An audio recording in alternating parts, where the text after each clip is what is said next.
যে নবী বললেন তোমার আব্বা জাহান্নামে, আমারও আব্বা জাহান্নামে, ওখানে আবুন বলতে তার চাচা মুরাদ, তার চাচা উদ্দেশিত, তার চাচাই উদ্দেশ্য ছিল, নবীর আব্বা উদ্দেশ্য ছিল না। অথচ এর উল্টা যদি দেখেন তো কোরআনে লেখা আছে, আমার আল্লাহ রাব্বুল আলামিন বলেন, হে আমার মুস্তাফা, তুমি যখন আল্লাহকে সিজদা করছো তখন মক্কা শরীফের লোক তোমার দিকে তাকিয়ে দেখছে, আর এটাও দেখছে যে তোমার মা বাবাও আল্লাহকে সিজদা করতেন। যারা ঝলকে বলো সুবহানাল্লাহ। হিনা তাকুমু, যখন তুমি কিয়াম করো, মানে নামাজের জন্য কিয়াম করো, নামাজের জন্য দাঁড় হও, তখন তারা তোমাকে দেখে, তোমার মা বাবাও এইভাবে আল্লাহকে সিজদা করতেন। একটু আরো মহব্বতে বলেন সুবহানাল্লাহ।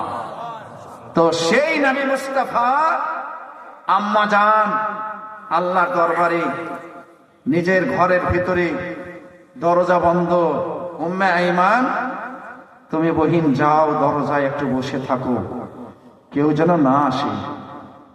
এই যে একটু কুয়াশা ভাব আসছে, হযরতে মা আমেনা বলছেন আমি ঘরের ভিতরে আমার মুস্তাফাকে এইভাবে কোল পেতে বসে, আমার কিছু ছিল না, আমি কাকে ডাকবো, কে আছে আমার?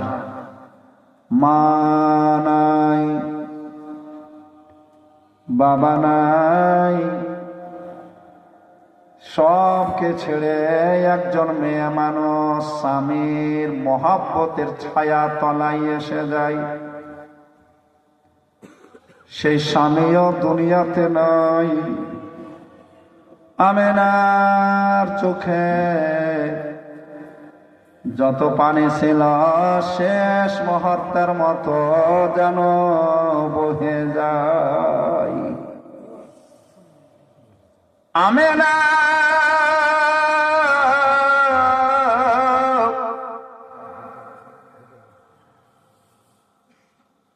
আমেনা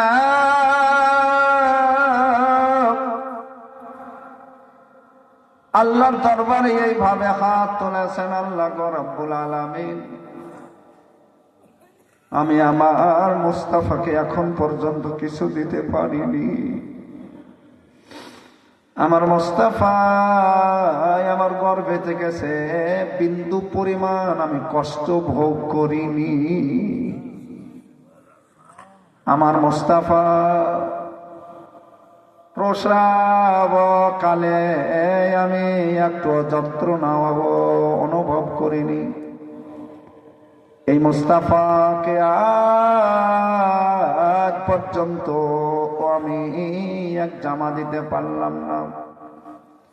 আমার স্বামী যদি বেঁচে থাকতেন, আমার কলেজার স্বামী পাখির মতো উড়ে এসে আমার মুস্তাফার জামা দিতেন। নাই, কেউ নাই, আমার জীবনে কেউ নাই।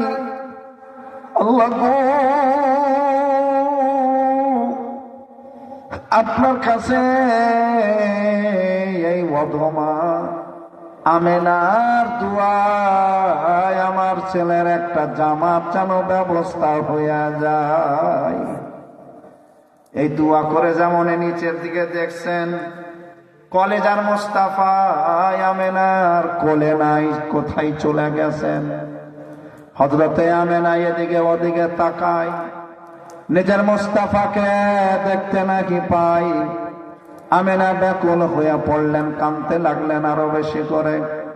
আল্লাহ রাব্বুল আলামিনের দরবারে আরিজা জানালেন, মুনাজাত করে যাচ্ছেন, আল্লাহ, এমনিতে যৌবনকালে আমার স্বামীর ইন্তেকালের পর মক্কা শরীফে মায়েরা বোনেরা আমাকে ধিক্কার দেয়, আমাকে লাঞ্ছন করে, আমাকে লাঞ্ছনা দেয়।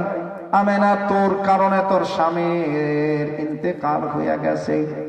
হযরতে মা আমেনা আগেই থেকে জর্জরিত, উৎপীড়িত। এখন যদি আমি আমার ছেলে খোঁজ করে না পাই, তাহলে গোটা গ্রামবাসীর কাছে আমি কেমন করে মুখ দেখাবো? আল্লাহ রাব্বুল আলামিনের কাছে দোয়া করছেন, আল্লাহ গো কেন মাটি ফেটে যায় না? হে আল্লাহ, আমি আর ঘর থেকে বেরোতে পারবো না, আমার মুস্তাফা কোথায়? আমি না ছাড় খেয়ে পড়ে যাবেন। আল্লাহ রাব্বুল আলামিনের তরফ থেকে যেমন একটা গায়বী আওয়াজ ভাসে, হযরতে আমেনা অনুভব করছেন, মা আমেনা বুঝতে পারছেন আমার মুস্তাফা অন্য কোথাও নয়, আল্লাহর ফেরেশতা নিয়ে গেছে, জান্নাতের ভ্রমণ করা হবে, নবী মুস্তাফাকে হাউজে কাউসারের পানিতে গোসল দেওয়া হবে।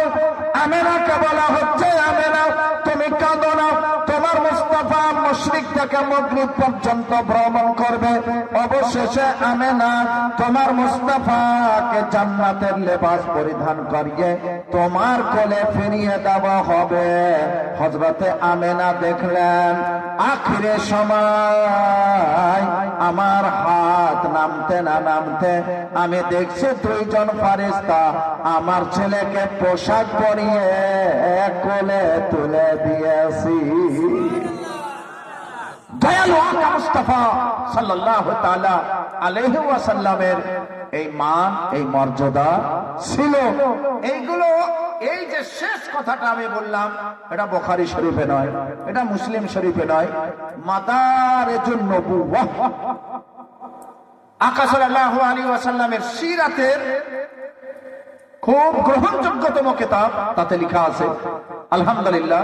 আরো অন্যান্য গ্রন্থে আল্লামা জালালউদ্দিন সৈয়দী শাফিঈ রাহমাতুল্লাহ আলাইহির কিতাব, তাতে লেখা আছে, এবং কিতাব সাইয়্যিদুল বাশার, এই কিতাবে লেখা আছে আকা সাল্লাল্লাহু আলাইহি ওয়াসাল্লামের মান মর্যাদা শুধু 40 বছর পরে নয়, আগে থেকেই আছে। যেদিন থেকে আল্লাহ তাকে সৃষ্টি করেছেন, যেদিন থেকে আল্লাহ তাকে প্রেরণ করেছেন, আল্লাহ মানে গুণে শানে শওকাতে ভরে দিয়েছেন। একবার মহব্বতে বলেন সুবহানাল্লাহ, আলহামদুলিল্লাহ, মাশাআল্লাহ। এখানে দোয়া তাবিজ দিয়া জায়েজ না না জায়েজ একটু বলিবেন। এই দোয়া তাবিজের উপরে কেন পড়ে আছেন? হ্যাঁ, খুব দোয়া তাবিজ করলেন আপনি, খুব দোয়া তাবিজ করলেন। একটা হাতে দোয়া তাবিজ লটকালছেন, গলায় তাবিজ লটকালছেন, দরজায় তাবিজ লটকালছেন, ওই ঘরে তাবিজ লটকা দিয়েছেন, চতুর্দিকে তাবিজ তাবিজ তাবিজ তাবিজ তাবিজ তাবিজ। আর একটাও মানুষ যদি বাড়িতে নামাজ না পড়ে, এগুলো তাবিজ লটকিবে আর কি করবে? আরে বলেন, তাবিজ তাবিজ নিয়ে, আচ্ছা তাবিজ ঠিক আছে, আমি তাবিজ দেওয়া যায় না যায় ওটা পরে বলছি। কোন এমন মৌলবি আছে যে 10 টাকা না নিয়ে তাবিজ আপনাকে দিয়ে দিয়ে? হ্যাঁ, আরে তাবিজটা মানে এরকম আছে। হাদিস বুখারী, শুনেন, নবী সাল্লাল্লাহু আলাইহি ওয়াসাল্লাম সাহাবাগণকে নিয়ে তাবলীগে গেছেন, ইসলামের দাওয়াত দিতে গেছেন। তো নবী আমার চলে এসেছেন একটা গ্রামে, দুটো লোক আরো পিছনে হয়ে গেছেন, আর ওই গ্রামে একটা লোককে সর্পে দংশন করেছে। এরা দুটো বিদেশি লোক, এরা মক্কা শরীফের ইয়ামান দেশ গেছিলেন, আর ওখানকার একটা লোককে সাপে দংশন নিয়েছে, আর সবাই জমাট করে বসে আছে।